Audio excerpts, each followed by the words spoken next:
Malaki ang kailangan gawin ni LeBron sa last 4 games para iwasan ang career downfall na first time niyang mararanasan.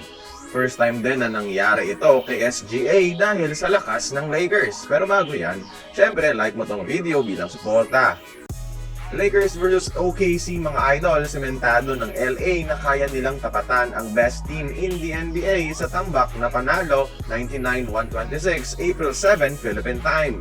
At susi ang ginawa nilang depensa kontra sa MVP frontrunner na si Shai Gilgeous-Alexander.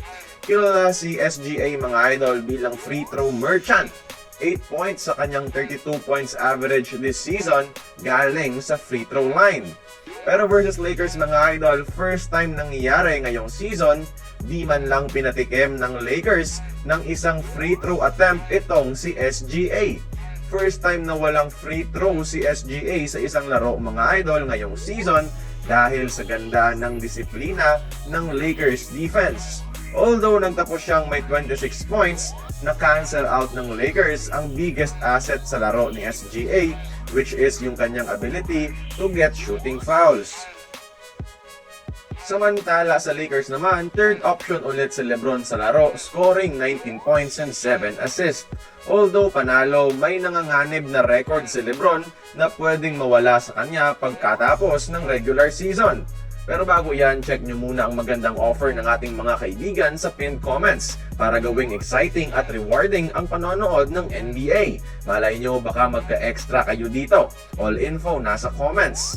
Sa ngayon kasi mga idol, in 66 games played so far, may 24.6 points average si LeBron James. 12th best in the NBA and not bad for a 40-year-old, di ba? Pero kasi for 20 years mga idol, never pa siyang nagkaroon ng scoring average below 25 points per game sa isang season. The last time na nangyari ito was his rookie year. Factor dito ang pagpasok ni Luka at pag-angat ng laro ni Austin Reeves. Nabawasan ang scoring load ni LBJ. Well, hindi pa naman huli ang lahat para ma-maintain ang scoring average na ito. May 4 games pang natitira at sa 4 games na ito, kailangan niyang umiscore ng 128 points in total or 32 points per game.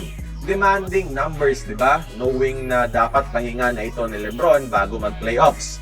Pero, very achievable naman kung pipilitin. Si LeBron na yan eh. Actually, di naman issue kung masisira ang 20-year streak niyang 25 points per game per season dahil wala na siyang dapat patunayan.